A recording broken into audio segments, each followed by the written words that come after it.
Hello. नमस्कार। मैं Indrajit Narayan Singh YouTube से एमएससी एंथ्रोपोलॉजी CAIIB बैंकिंग विधि विशेषज्ञ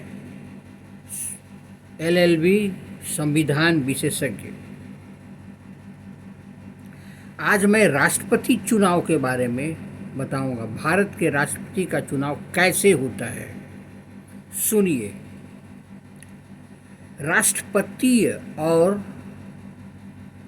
उपराष्ट्रपति निर्वाचन अधिनियम 1952 तथा उसके अधीन बनाए गए नियम भारत के राष्ट्रपति और उपराष्ट्रपति पद के निर्वाचन से संबंधित सभी मामलों का नियमन करते हैं। 1952 के अधिनियम में 1974 और 1997 में संशोधन किए गए हैं। इन संशोधनों द्वारा पूर्ववर्ती चुनावों में प्राप्त अनुभव के आधार पर निर्वाचन प्रक्रिया में कुछ परिवर्तन किए गए। इसी प्रकार राष्ट्रपतीय तथा उपराष्ट्रपतीय निर्वाचन नियम 1952 में भी संशोधन किए गए हैं। अधिनियम की मुख्य अपेक्षाएं सुनिए। पहला, भारत के राष्ट्रपति के निर्वाचन के लिए नामांकन पत्र विहित रूप से पूरा किया जाए। उम्मीदवार हस्ताक्षर करके नामांकन के प्रति सहमति प्रकट करे। साथ ही कम से कम 50 निर्वाचक नाम का प्रस्ताव और कम से कम 50 निर्वाचक प्रस्ताव का अनुमोदन करे। इस अपेक्षा को उचित ठहराया गया है क्योंकि अनुच्छेद 58 केवल पात्रता के लिए अर्हताओं का प्रावधान करता है, न कि वैध नामांकन की अपेक्षाओं के लिए। लीडिंग के सुनिए। चरण लाल साहू बनाम नीलम संजीवा रेड्डी, AIR 1978 SC 499। दूसरा, हर नामांकन पत्र के साथ ऐसी प्रविष्टि की एक सत्यापित प्रति नत्थी की जानी चाहिए जो बताती है कि उम्मीदवार का नाम उस संसदीय निर्वाचन क्षेत्र की निर्वाचन नियमावली में है। इससे उम्मीदवार को निर्वाचक के रूप में दर्ज किया गया है। अनुच्छेद 55 का उपबंध है कि जहां तक साध्य हो, राष्ट्रपति के निर्वाचन के विभिन्न राज्यों के प्रतिनिधित्व के मानदंड के अनुरूप होगी। निर्वाचन अनुपातिक प्रतिनिधित्व पद्धति के अनुसार एकल संक्रमणीय मत के अनुसार होता है। System of proportional representation bye means of single transferable vote. ऐसे निर्वाचन में मतदान गुप्त होगा।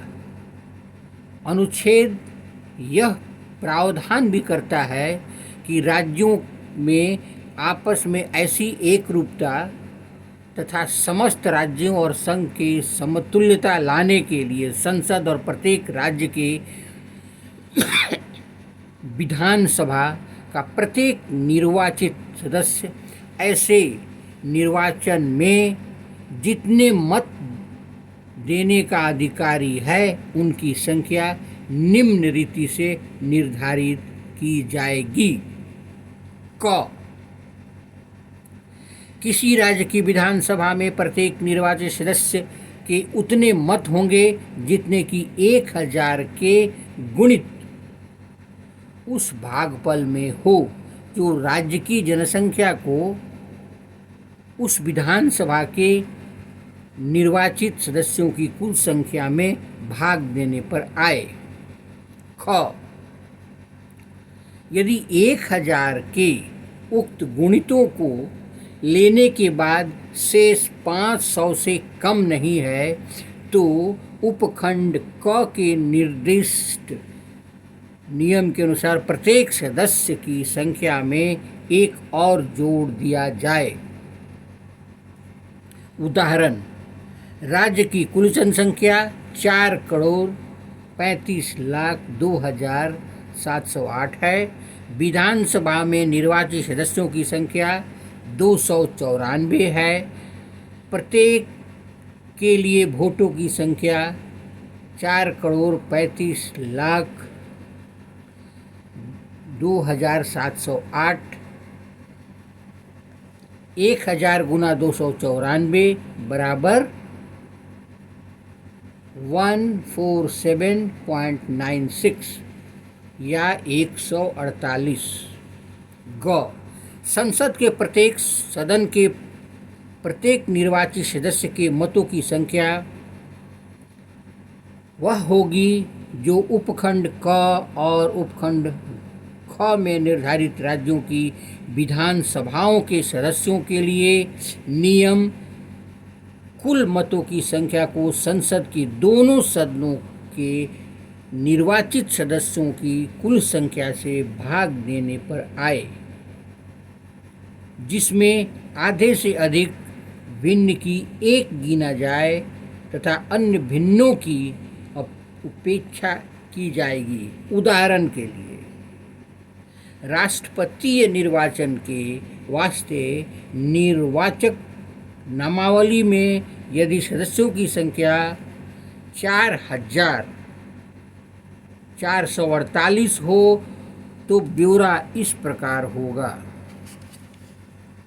राज्यसभा 233, लोकसभा 543, ग, राज्य विधानसभाएं 4,072, कुल हो जाएगा 4,848। ये 1971 के जनगणना के अनुसार दिया जा रहा है। संसद, राज्यसभा तथा लोकसभा दोनों के सदस्यों के वोट का मूल्य निकालने के लिए सारी विधानसभाओं के निर्वाचित सदस्यों के कुल मतों के मूल्य 5,49,511 को संसद के दोनों सदनों के निर्वाचित सदस्यों की कुल संख्या से विभाजित किया जाए। इस प्रकार प्रत्येक संसद के मत का जो मूल्य निकलेगा वह 702 होगा। राज्य विधानसभा के हर सदस्यों के वोट का मूल्य प्रत्येक राज्य के अलग अलग होगा। अब 1922 का राष्ट्रपति की चुनाव के बारे में सुने, समझें और नोट करें।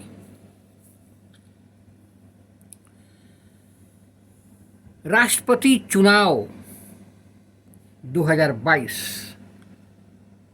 राष्ट्रपति चुनाव के ठीक पहले भारतीय जनता पार्टी ने 4 राज्यों में 1995 अतिरिक्त वोट जुटाया और राज्यसभा चुनाव में क्रॉस वोटिंग कर गणित और मनोवैज्ञानिक दोनों तरीके से बढ़त बना ली है। जिन राज्यों में पार्टी को राष्ट्रपति चुनाव में कड़ी टक्कर मिलने के आसार थे, वहीं से वे वोट भारतीय जनता पार्टी के पक्के हो गए। लोकसभा और राज्यसभा के संसदों की वोट वैल्यू 700 है। इस लिहाज से भारतीय जनता पार्टी ने कर्नाटक और महाराष्ट्र में अपने अपने 2 अतिरिक्त उम्मीदवार जिता ले गई।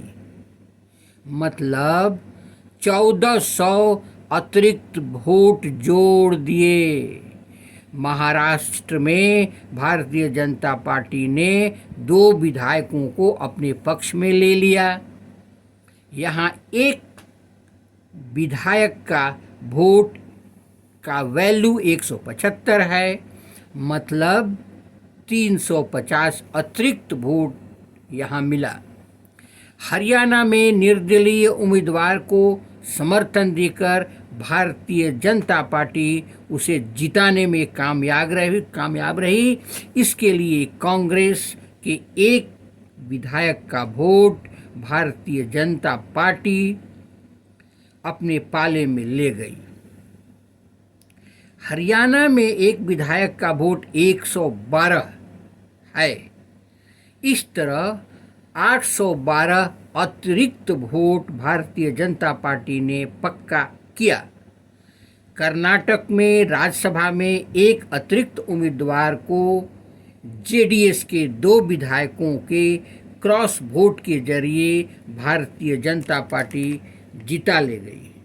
कर्नाटक में एक विधायक का वोट वैल्यू 131 है, मतलब यहाँ से 962 अतिरिक्त वोट। इन तीनों राज्यों में पार्टी ने कुल 2824 अतिरिक्त वोट जुटाए। उधर राजस्थान में कांग्रेस राज्यसभा की एक अतिरिक्त सीट ले गई। भारतीय जनता पार्टी की महिला विधायक ने कांग्रेस को वोट दिया। यहाँ विधायक का वोट वैल्यू 129 होने के कारण 829 वोट का नुकसान हुआ।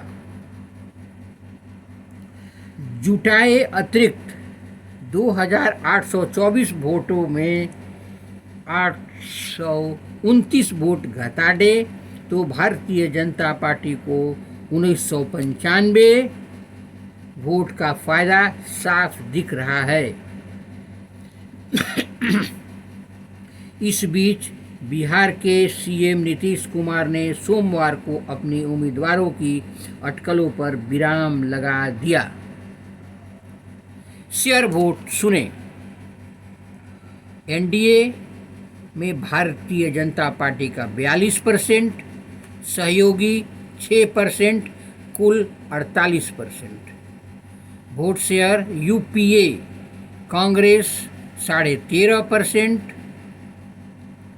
सहयोगी 10.5%, कुल 24%। अन्य प्रमुख दल TMC 5.4%, YSRCP 4%, Biju Janata Dal 2.85%, left 2.5%। कुल वोट 14.75%। इस प्रकार 1995 वोट जुटाकर भारतीय जनता पार्टी ने राष्ट्रपति चुनाव में बढ़त यूपीए में से 24% आगे। धन्यवाद। आप इसे सुना और राष्ट्रपति चुनाव अगले महीने में होगा तो आप इसे सुने, निर्धारित करें, देखें और मेरे चैनल को लाइक करें, सब्सक्राइब करें ताकि अगला मैं संविधान के बारे में कुछ बता सकूं। धन्यवाद।